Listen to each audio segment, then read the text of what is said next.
What's going on, y'all? It's your boy AJB.img, bringing you guys back another quick video. Thank you guys for viewing my channel, viewing my content. If you guys like the content that I drop, please go ahead and give me a thumbs up, give me a like.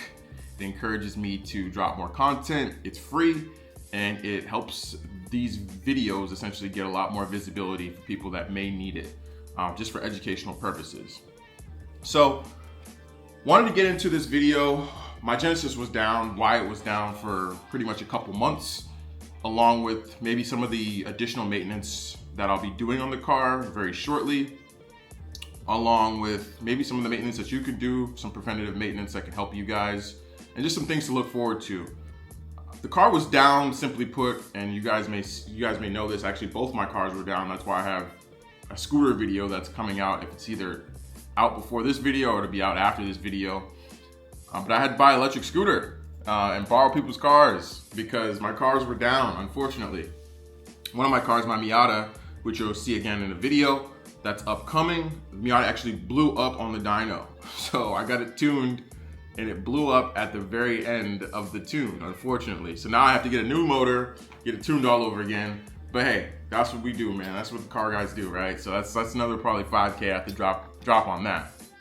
But that's what happens, man. That's the car game, man. The car game is not cheap. It's not for broke boys. You got to really be on top of your money. You got to be able to. I'm gonna make a video on how you can actually make money to buy parts, right, to keep up with the car game, because it's not like, you know, some of these engines. I mean, the Miata engine, you can build it, right? But for example, the Hyundai engine, the Genesis, you can't throw rods and pistons at that and just, you know, throw your hands up and pray. It's like, no, you're praying every day. If you're driving the car hard, you know, if you blow the motor, there's no replacement for the rods and pistons. You actually have to just buy a whole new motor. At least that's as far as I know. I haven't heard of anybody having any upgraded pistons or rods for the car. So again, it's not for the faint of heart and not for the broke pockets. But getting into why my Genesis was down. My Genesis was down, simply put, I put some bad coil packs in there. It was down for a couple months. Put some NGK coil packs in there. Now, this car takes 8 coil packs, right? So same with spark plugs. So not cheap. Each coil pack is like $132. So just add that up. That's over $1,000 for all 8 coil packs. Initially put some NGK coil packs in there. They were bad. Took them out. Had a pretty bad misfire. Well, I was misfiring on like cylinders 3, 4, and 8, I believe.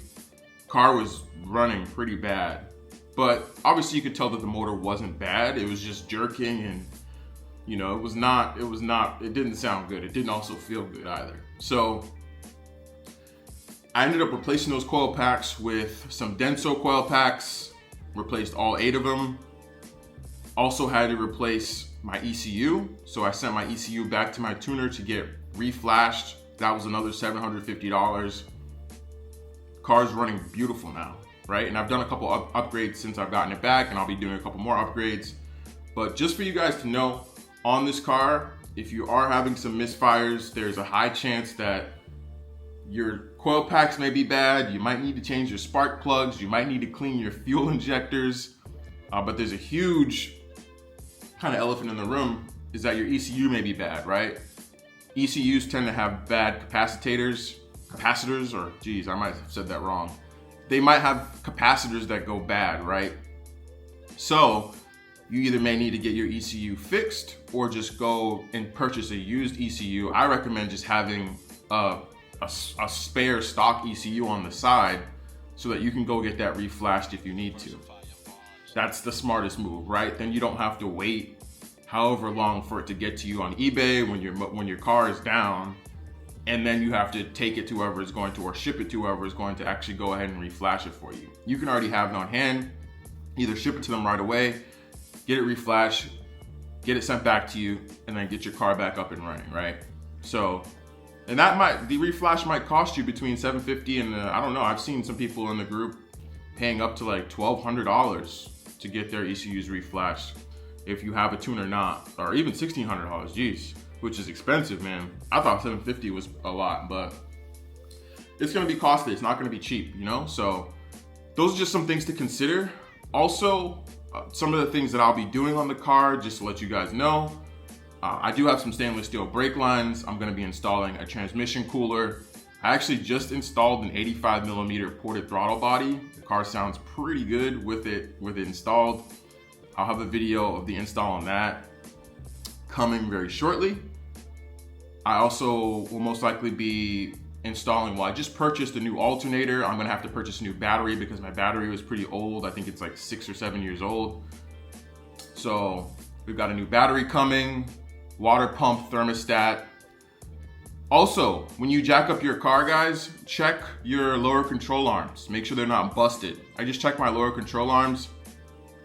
My lower control arms in the front were busted. They're like almost done. So I just went on Amazon and ordered some new lower control arms and got some new ball joints that are gonna be coming here probably within the next week or two. But check those out. You don't wanna be stranded on the road, or you don't wanna hear a crackle pop when you're trying to just drive, or a thump. That's the last thing you wanna hear. And the LCAs are very important. So check those out. They're very weak on these cars, depending on how you're driving the car. So I think besides that, let me see, is there anything else? I think I've named a lot of stuff that I'm doing to the car, but let me check my little drafts in my email, because that's kind of where I keep. I've got the transmission, the oil pan done. I've got the high pressure fuel pump. So this car also has 3 fuel pumps, right? This is why I say this is not cheap stuff, guys. This car's got 3 fuel pumps. There are 2 high pressure fuel pumps right behind the motor. Those are like $800 each. And then there's a fuel pump under the seat. That's like $200. So that can get costly. I also have coilovers, some BC coilovers, which are pretty common that I'm gonna be getting installed. I'll be flushing my differential fluid and probably throwing some new brake pads on there. I have some EPC yellow stuff. I need to also throw that transmission temperature gauge on there. And besides that, probably just maybe getting a mesh grill. I like the look of the mesh grill, and getting my intake valves walnut blasted. So that's quite a bit of things that I'm gonna be doing to the car probably within the next, I don't know, month or so. But I just wanna make a video for you guys so you guys know these are things to look out for. And again, if you're buying one of these cars, if it has low miles, it's great, but you definitely wanna make sure, or at least take some of the knowledge from this video, right? Has the transmission oil pan been done? My car has a fresh motor in it, right? So I have like 90,000 miles on the motor. I had like a 63K motor put in there. And the car's Odo has 152K on it. So I'm at like about 89,000 miles.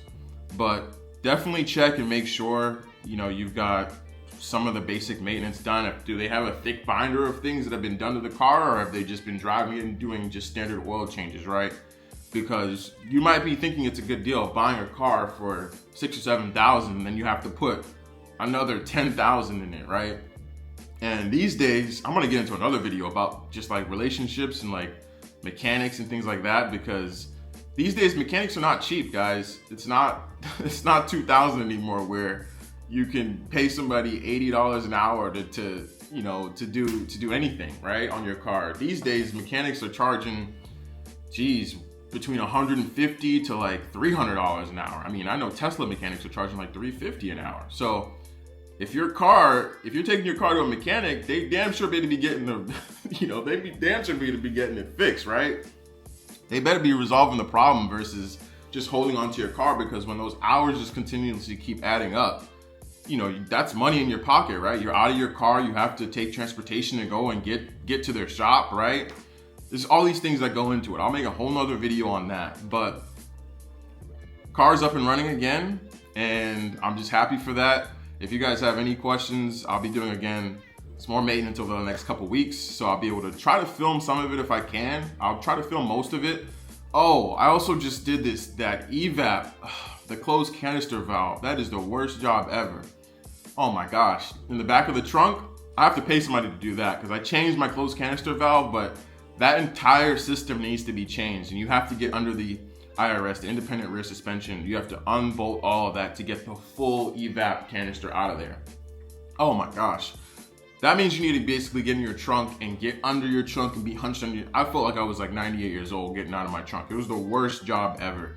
And I don't recommend anybody doing it unless you really, really have to, which you most likely will have to, because I think that needs to be changed every 60,000 miles, and mine looks horrible. So I have a spare one.